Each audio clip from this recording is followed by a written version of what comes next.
Bol da gazı çıkarıp veremiz yine. Tayarlattıqmız.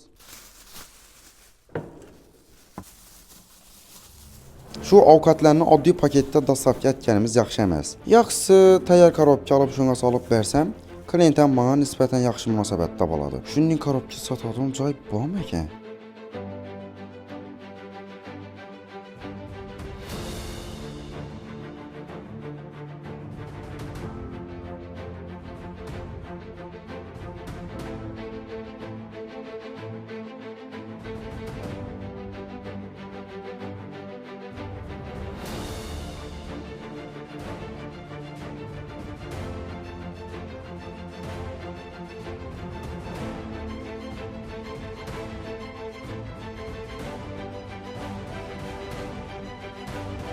Rahmat.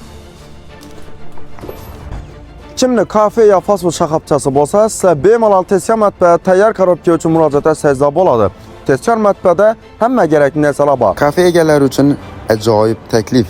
Bu yerda siz xohlasangiz 50 dona, xohlasangiz 100 dona, xohlasangiz 1 dona bo'lsa ham korobka sotib olishingiz mumkin. Manzilimizga keladigan bo'lsa, Xiva yo'lining 1-kilometrida joylashgan. Tezkor matbaa, asrlar osha zamonaviy texnologiyalar sari